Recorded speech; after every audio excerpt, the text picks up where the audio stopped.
Hello, this is Ed Rigsbee, and welcome to another edition of Raw and Unedited for Association Executives.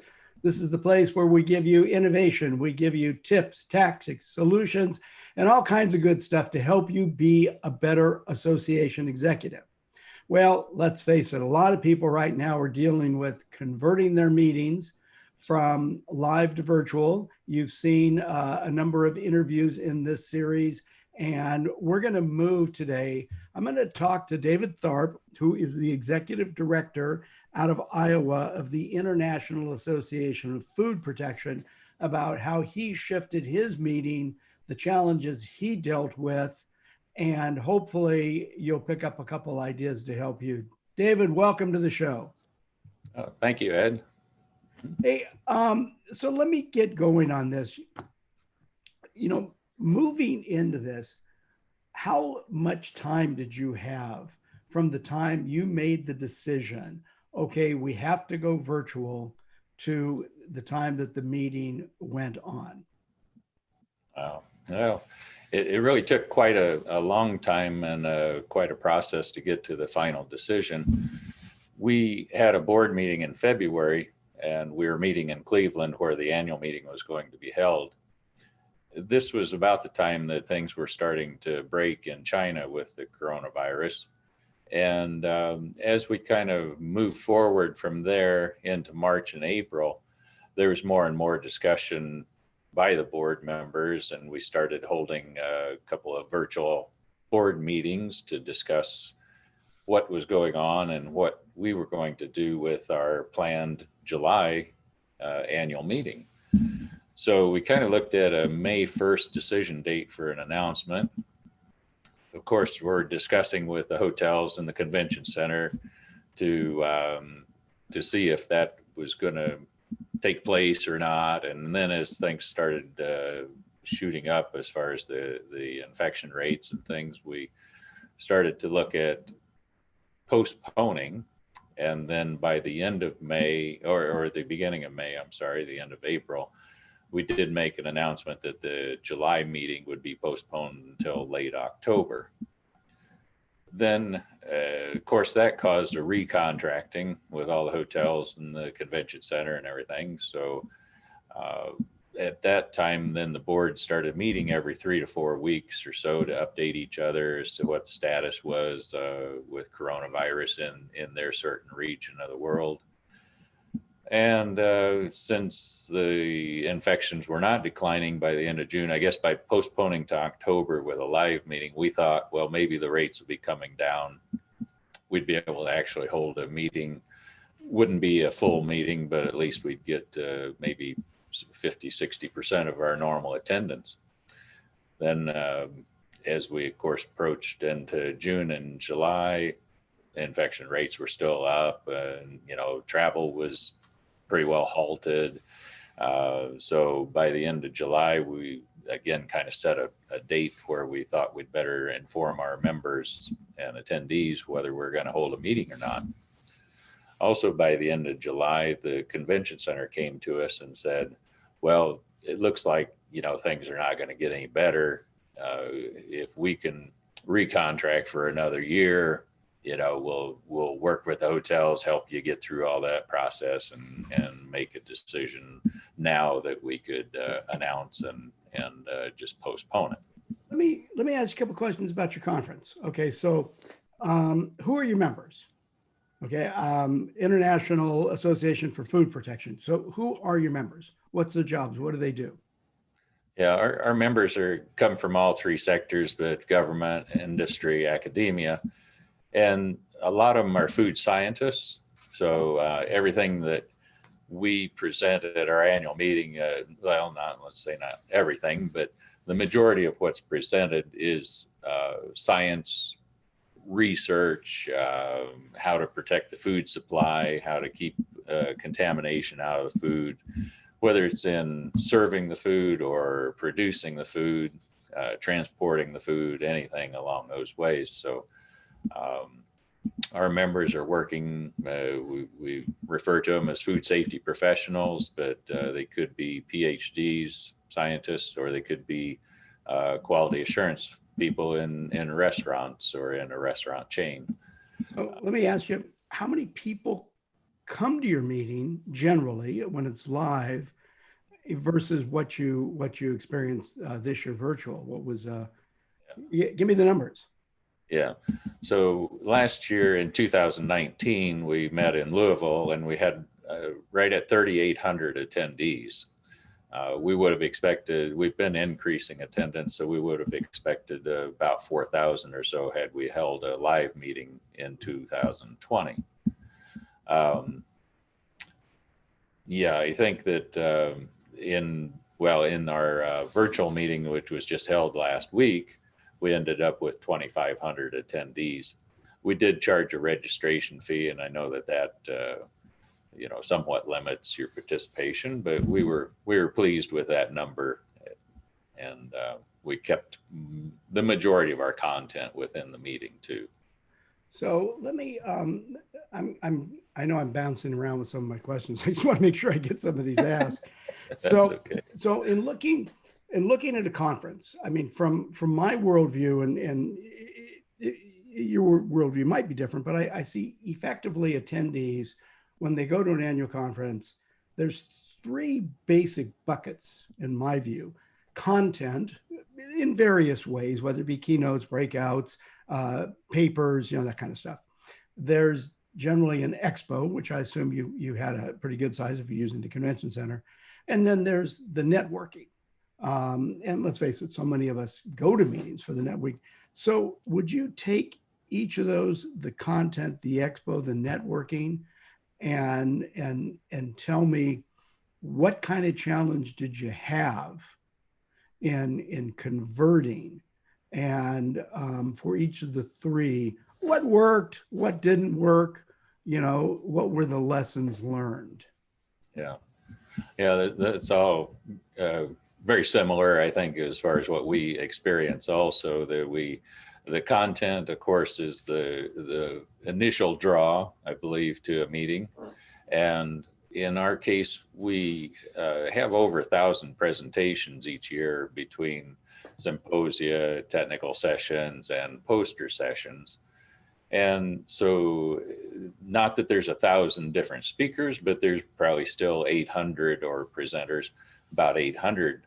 So those all needed to be contacted to see if they were going to be able to convert to a virtual platform and whether they were willing to do that. So our program coordinator was, just always in contact with someone and dealing with their questions or their concerns about doing things virtually as opposed to doing them in person. So that took countless hours. Let me just ask you a question there. Of those, let's say 800-ish presenters, approximately how many were able to convert from live to virtual?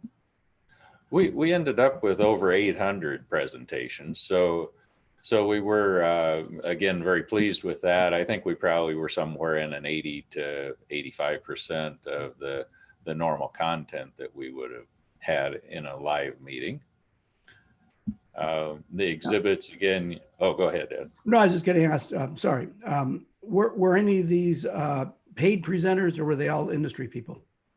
They're all industry. Yeah, we're fortunate to have even our keynote speakers are just from the industry, and it's someone that is of interest to the organization, to the group. And on the content, one thing, a question I was going to ask you before we got going, which platform did you use to put on? Well, we used one that's probably not well known, but it's Bravura, Bravura. One more time, please. Bravura, Bravura. And this is a company that we've been working with since 2012, and they had provided our meeting app since that time. Oh, okay. They've always been very easy to work with and adaptive to our needs with the meeting app. And it also integrated well with our manuscript, or not our manuscript, but our submission system for the content of the meeting. So they were able to pull things out of the submission system that would have caused us to have to double enter or else somehow convert information from one to the other. So,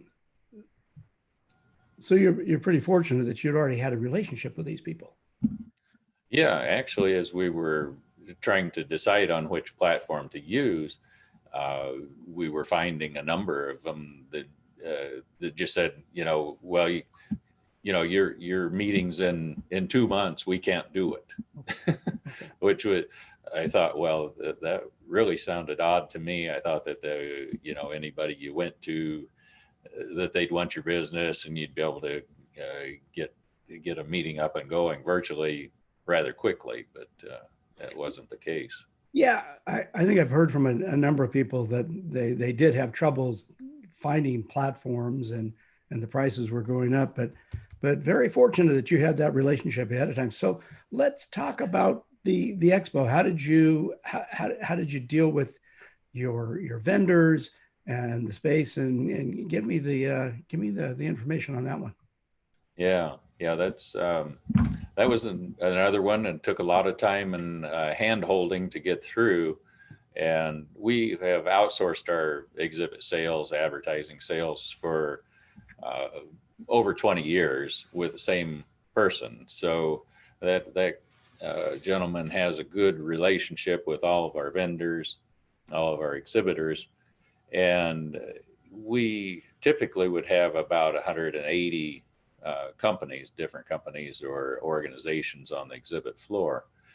At the time, I think we were about 130 that were reserved when we started looking at converting. He had to go to each of them, with communications and information about that it's not going to be a live meeting. And of course, people could see that coming too.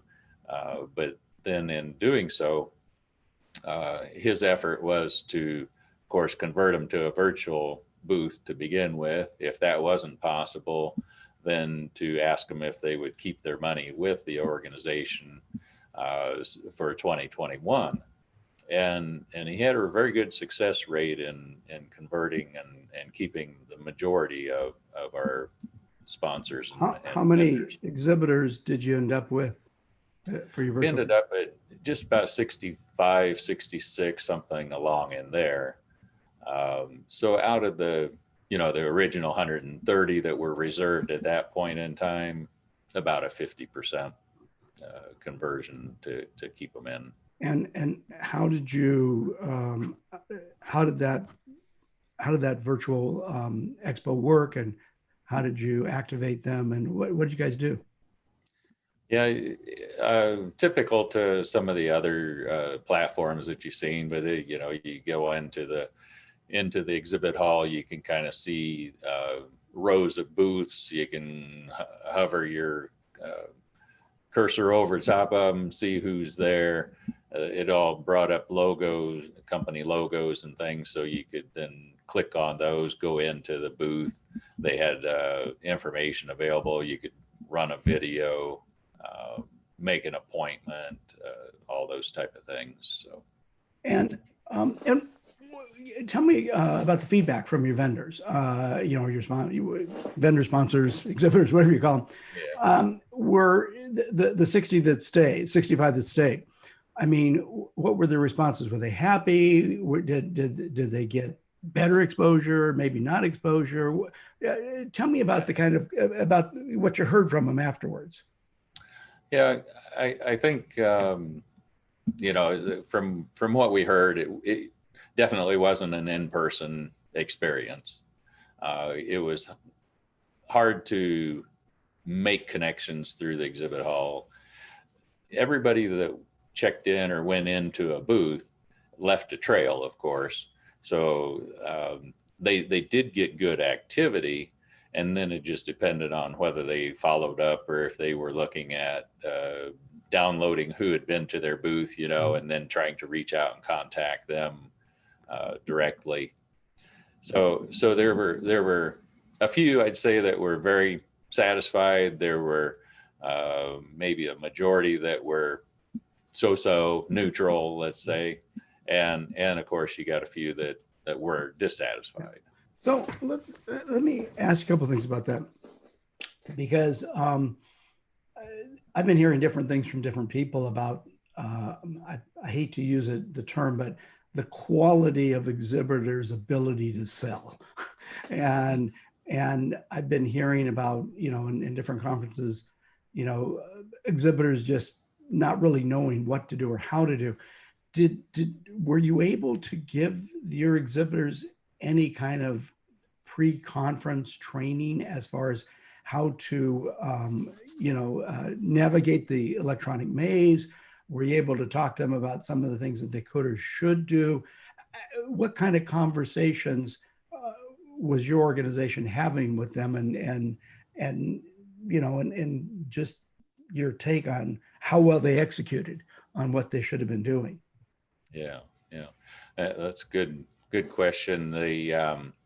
With Bravura, I guess there were complications from our side just in the lead up to the conference, that we weren't seeing the experience, I guess, the user experience. Okay. We were at times shown, well, this is what you'd be able to do. And then the next time we'd look at it, this is what you'd be able to do. And it changed. Okay. And, so as they were making improvements to their system, when we got into about, say, 3 weeks before, they did have a nice video presentation put together that exhibitors could use to go in and to set their booth up, put the materials in. I think it depended again on how much experience our exhibitor had in doing virtual meetings, that they, if they've been through this one time, they might have been able to view that video and understand that, oh, this is where I can put this piece of information. This is where I can upload a video. This is where I can put my marketing materials. And staffing the booth, was also somewhat confusing as to how they'd need to do that, or who'd be watching for the people to stop by their booth, and who's going to respond to that. But they did provide us the video. They also provided a PDF, or I'm sorry, a PowerPoint slideshow, where you could work through it and kind of see what was planned in the exhibit hall. So a couple things on that. Number one, I guess you relied on Bravura to do the quote training for your exhibitors. Looking next year, I'm assuming you're going to use Bravura again if you have to go virtual. What would you do differently, or what advice would you give people that might be watching this that might help their exhibitors to do a better job of accessing the members and the attendees, and to where the vendor's conversation with himself at the end of the conference would be, holy crap, that was great. What would you suggest be done different or add to what you had? I think that the answer to that somewhat depends on the size of the company, but for as I said, kind of our 4 week time period was when we started getting the information that we could share with exhibitors. The large companies, 8 weeks out, they were looking for this, how's it going to work? How's it look? Okay. They have their marketing teams, they have their groups that put this material together. They wanted to know what they needed to put together to put into the booth to make it appealing to visitors. But yeah, I think that to do a second time through, I would just want to try to have that information and have the details further in advance. Okay. For those that need it. And then again, just kind of keep communicating with the exhibitors and making sure that they know that this is this is where they can go to get the information, and this is who they can call if they run into problems when they're uploading. Okay. Let me ask you this: did Bravura come up with any innovative ideas for you?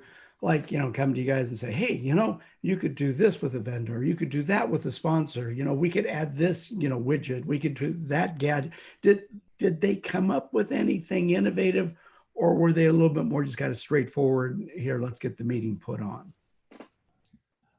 I'd say they're probably a little bit more straightforward. They were trying to evolve and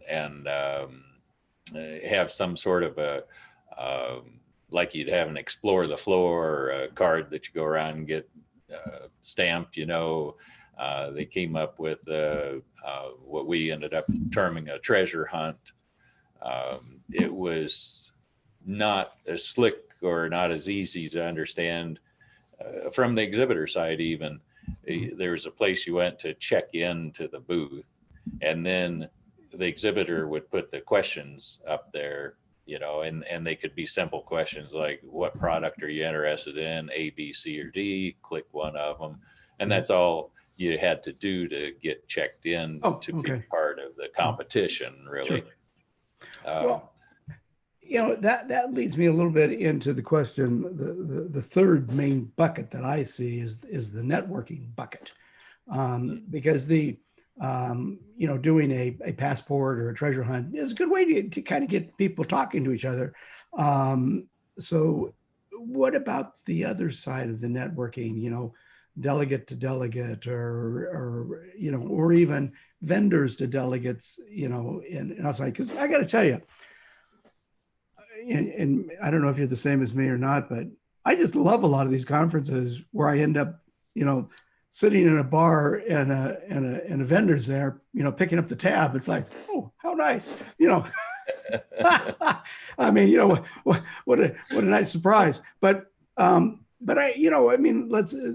a lot of networking opportunities in a live event. So tell me a little bit about what you guys were able to do to make this networking, at least a piece of the action.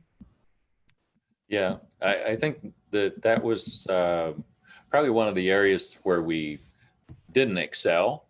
Okay. We had some ability to network, some after hours, 2 after hours. Our conference was 3 days, so we had 2 after hours on day 1 and day 2. Day 1 got a good interaction, I think, and people kind of enjoyed that. Out of the whole conference, though, those after hours socials attracted maybe a couple hundred people. Okay. So not a huge number. Yeah. They were offset by about an hour because we had some exhibit time, dedicated exhibit time between the end of the session, so we didn't want to overlap that. But other networking in the live conference, again, that's a huge draw for us. People want to get together and talk about what research they're doing and what's going on and what they've seen, and it's just constant. As many conferences are during the conference, it's just constant networking. We had mostly pre-recorded content that was being put up because a lot of our speakers are from outside of North America, and we didn't want to deal with power issues, internet going down, time zone issues. So we wanted to make sure the content was there for the meeting. And so in these pre-recorded sessions, it was hard to interact with the speakers. So you didn't have afterwards, like the presentation went and then the speaker was on live for a 5 or 10 minute Q&A afterwards. You skipped that? They weren't on video live. They were on the chat or the question and answer, but that really didn't get much action. No. We had some live content also. There were 2 sessions each day that were live content, and those did get good interaction, a lot of questions being asked, and just the same thing. Hi, I'm here from Des Moines, Iowa. And hi, I'm here from different places, so there was good interaction on those, but that was one comment that came back through our survey, was the networking was really lacking. After the conference, when you did your debrief with Bravura, what discussions did you have with them about, moving forward, if in fact next year's meeting has to be virtual? What kind of discussions did you have with them about improving the networking? Yeah, we did have that discussion, and the answer really came back that, the way to do that is through a live session, of course. So I think if we do it again, or have to do it again, rather than trying to keep the same content that we have at our live meeting, we would probably need to condense it down, Tell get me it more. down. I mean, less time per session, or less sessions? Less number of sessions, yeah. And then work to have those presented more in a live fashion, or as you said, make a live question and answer after 2 or 3 presentations take place. Because I think that, again, as we're talking about, the networking is really a huge part of what brings people together for conferences to begin with. Sure. So, David, if you could wave your magic wand over the platform that you had, going forward, and for other people working on their virtual meetings right now, because I mean, as we're recording this, we're November 2020, and I've been seeing through my Google alerts, I mean, first quarter, second quarter 2021, most meetings have been moved to virtual. So there's probably going to be, my guess, at least another 8 months of people having to do virtual meetings. So what would you say to these people out there that are trying to deal with this networking aspect, and maybe, more live meetings, less recorded? What would you, if you're sitting across the table from your colleague, what would you tell him or her to focus on? Yeah, I think that probably the live content is going to be a better draw. In our case, again, when we're presenting the research and scientific information, I think you can get by with some of the presentations being pre-recorded and posted more or less at certain times. But I think the live interaction, even setting up additional opportunities for people to just go to a coffee break or something like that to see what's going on during the sessions, might even be a good idea, so that people know that there's a place that they can go to interact, to see who's there and what they're talking about. And with Bravura, do they have that capability moving forward to do any of those things, or is that going to be a challenge for you? I think they do. They had some like a room where you could set up tables and either put 4 or 6 or 8 people at a table, and so you can kind of go in and see who's in those rooms, and join a table of discussion. The other way, but it's more say direct, but they of course have the list of attendees. You can message back and forth to attendees, and you could set up a time to pick up the phone or set up your own Zoom call or whatever you might want to do if you did want to interact more directly with one of the attendees. Gotcha. So let's talk about some of the technical challenges that you had to deal with. I mean, were there any technical surprises? Were there any technical crises during the middle of the meeting? Were there any things that, that kind of put a monkey wrench? Talk to me about the technical side. Yeah. Well, each day for the 3 days, we had a general session that began in the morning, lasted for an hour, and those were our biggest concern, I guess. Of course, on the first day, you want to make sure that everything's going right. You want to get that up and running, and so that actually kicked off. Everything was perfect, no problems. Uh, After that, and entering the second hour, then we had some of the 1.5 hour sessions that were planned. Well, not some, but the 12 of them that were planned. As people started opening or trying to go to those sessions, there was no content there. The recorded content had disappeared. Really? Oh, Yeah. God. So that was definitely a problem. The 2 live sessions that we had scheduled in that time, they went perfectly. No problem with those either. So the one thing that we learned beforehand, anyway, and were cautioned against, was to have a message ready to go to all attendees about technical difficulties. I see.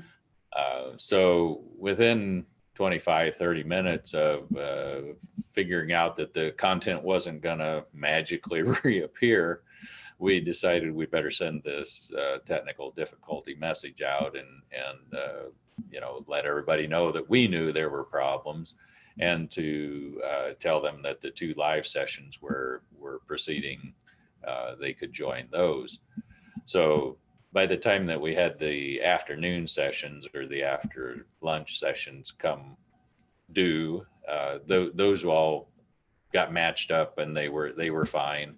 And by that time also, we had the morning content posted and relinked so that it was ready to go. So, David, tell me more about what happened to those sessions. What did Bravura tell you? I mean, what was the conversation? What did they say? I mean, it's like, I know stuff happens. I mean, it's nobody's going to be perfect. There's always going to be stuff happening. But what was their conversation about that? And what did they do? And did they even do anything to make amends? Well, yeah, I've had 3 different conversations, and I'm not sure I still understand what happened to the content. They can, I guess, come up with whatever their actual excuse is or whatever. But yeah, there was something that became unlinked anyway. They did everything they could at the time. They did get it back up and running. It did take probably an hour and a half, which was the length of the session, to get that content back up there and accessible for our attendees. Making amends, I mean, like I said, they're very flexible to work with. They've been good for us for the past 12, more than 12 years. And we, I guess we have kind of, there's just different ways, I guess, of looking at that. As far as the excuse, they said they had it set up one way because they thought that's how we told them to set it up. We weren't interpreting that that's the way that it was set up.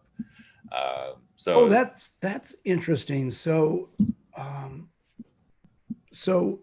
in your discussion with the technical people, this word or that word might have had a different meaning for them than it had for you. Oh, that's very interesting. So going forward, I guess there's a challenge in making sure that whatever conversations the association executive or the association team is having with the technical team, that everybody understands that this word means this and that word means that. Yeah, I think that might be where it boils down to, because it was, and a lot of it came back to our staff as far as clicking buttons to set things up, and again, not being able to kind of see it or test it from the user side ahead of time really was a detriment to the system. And that, I guess, it would be one word of caution, if there is any way that you can get in and see a user side of it and do some testing ahead of time, that would really be a benefit to the organization, to the whole conference. So, there was there the fact that they were working on this up to the last moment that didn't allow you to see the user side, or did you just not think about looking at it from the user side, or what? Oh, no. No, we were asking all along to see the user side and Okay. to be able to test things. Yeah. Okay. And mentioned the exhibitor side earlier, but that really was that seemed to be late, and I don't know if that was. I mean, I know they've done other conferences, so I don't think that it's a situation where they couldn't show us what others looked like, but for whatever reason, they were hesitant to open up someone else's conference for us to take a look at. And I did share that with the president of the company that's that we really need to see things ahead of time and know how they operate. So if somebody's sitting in your seat with another association and they're working on their meeting for the next month or 2 or 3 or 4, I'm guessing your advice would be absolutely force them to make sure that you get to see the user side. Yes. Yeah, definitely. Any other technical glitches that you had to deal with besides that one? That was really the main, that was the main downfall, was just not having that content available when it needed to be. Sure. This is more kind of the play on words that you were talking about a little bit ago, but there was again an option. You could either have it set to play at a certain time or available to play, I should say, so that the user goes in and clicks a link and plays a recording. So for instance, for our business meeting, or at the end of the meeting when we wanted to transfer the gavel from the current president to the incoming president, those things we wanted timed for a certain hour, a certain day to play at that time. We set it up where we thought it was a live presentation to be played at that time, but it was again a play on words that if you click this box, it made the video recording available 30 minutes prior to that time. And so for instance, we've set our business meeting up to play at let's say it's 12 o'clock on Tuesday. It was available at 11:30. So some people had gone in, started playing it, and started making comments in the chat about, oh, did you see this, or did you hear that, those type of things. And then other people were coming in 10 minutes later, 20 minutes later, and not seeing the same content. They were just starting to play it, and so it just caused timing issues on comments and not having everybody on the same page at the same time. So how was it that happened? Was it something that didn't get discussed, something that you thought a word meant one thing, they thought a word meant another thing? How did that? Yeah. I think that's a really important thing to bring up, that issue. But how did that come about that happened?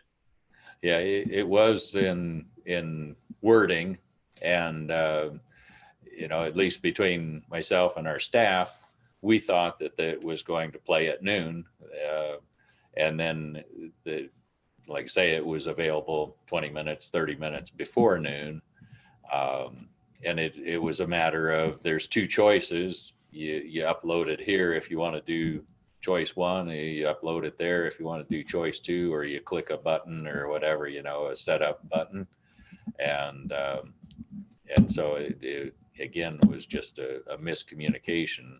Do- And do you- it was because we set it up, our staff set it up.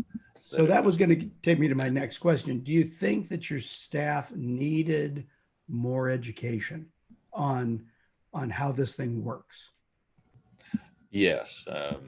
I think that, as much as we tried to communicate back and forth with Bravura, and thought we had an understanding of it, there was still, again, if you could have done the testing ahead of time and put a video up there, and then you go to it and you find out that it's available, on demand, more or less, instead of a live play. Okay.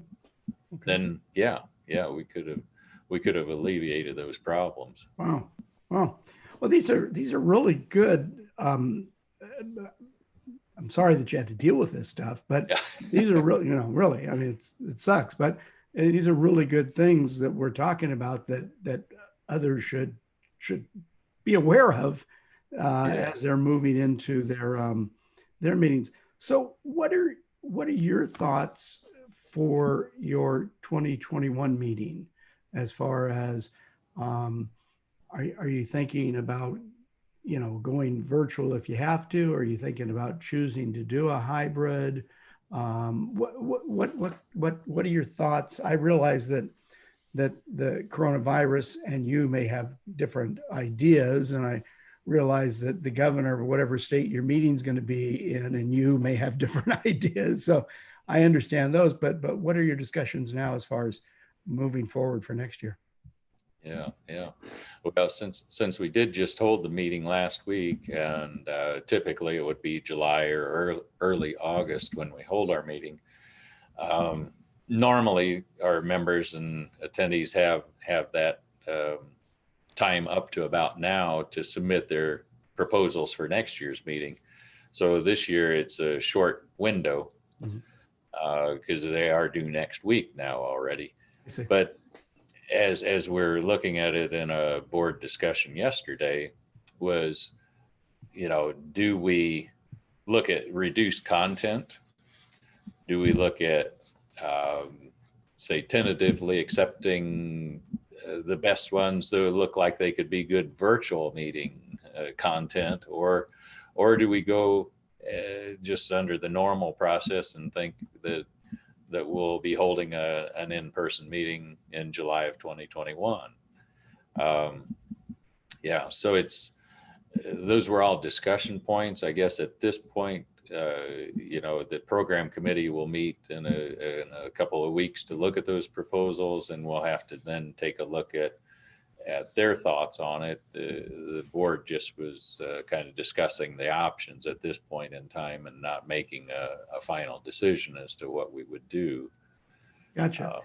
So I think that reality is it's going to be some sort of a hybrid. I think that we're definitely going to have to provide, if we do an in-person meeting, we're going to have to provide video or virtual element to the meeting so that people can participate that won't either be willing to travel or won't be able to travel, whatever the case might be by next July. So for 2020, financially, you said that instead of 3,800 attendees, you had 2,500. How did your organization end up financially?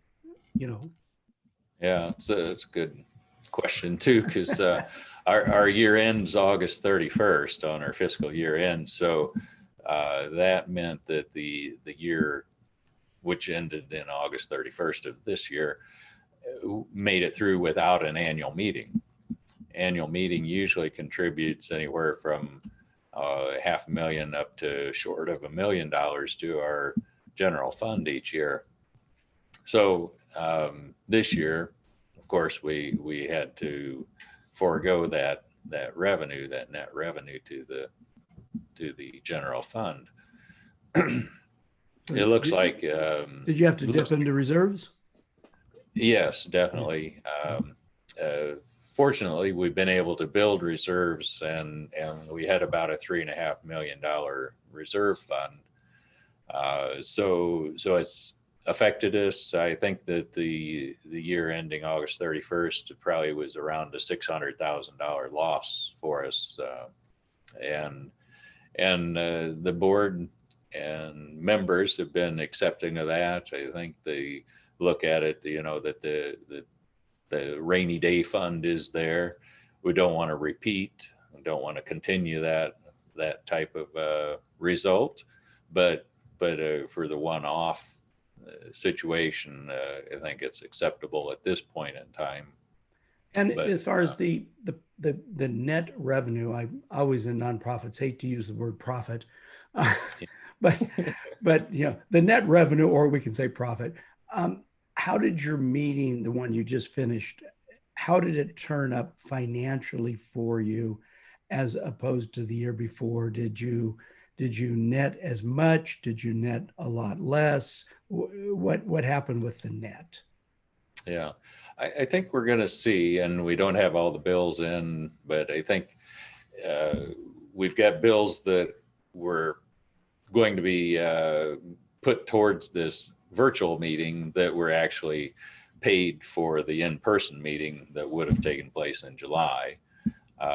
So some expenses that we would not have incurred with a virtual meeting, but were incurred for the in-person meeting, are being applied here. But I think that our preliminary look at revenue and expense, it looks like we're probably going to be about half of what we normally do. So somewhere in a 200 to 300, maybe $1,000 net revenue out of the virtual meeting, which because of the sponsors, the exhibitors that kind of stuck with us, and because of charging a registration fee, we're able to offset the expenses, and hopefully that will come true now. Well, David, I really appreciate you taking the time to share your ideas, share your insight, what happened. Let me just ask you as a parting shot, any other thoughts that you might want to share with other CEOs that are going to be listening to this in the area of, content for a virtual meeting, expo for a virtual meeting, networking for a virtual meeting? Anything that you didn't bring up that you think would be helpful for these people to hear? Yeah. Well, I think that the point that we were talking about as far as live content and being able to have some sort of either chat or question and answer session that would be live, that seems like a very important aspect. The ability for exhibitors to get involved a little bit more than just sitting over there to the side, if there's some way that they could be more visual, I think that would be very helpful, and would benefit their takeaway from the meeting. The networking that we talked about, again, maybe there's a better way to allow during the day that you can jump off to the side and have a place where people can go to see who's there, to see what's being talked about, or just to give them an area where they can congregate and have some discussions outside of the sessions. So some kind of lounge type of a thing? Yeah, something like that. A coffee break, a lounge, a reception area, or something, kind of what you would do with a live meeting, but just to make it, another place to set off to the side, so that you're not discussing maybe during a session, how have you been, Ed? Yeah. What's new? Well, that shouldn't be in the session, but maybe off to the side. Gotcha. Well, David, as I said, I really appreciate you coming on and sharing your insight. I think some of the challenges that you had to deal with will help other people with their meetings that they have coming up. And I wish you absolutely all the best for 2021. And it sounds like you came out reasonably unscathed. So that was a very good thing. So again, thank you so much. All right. Thank you, Ed. Yes, I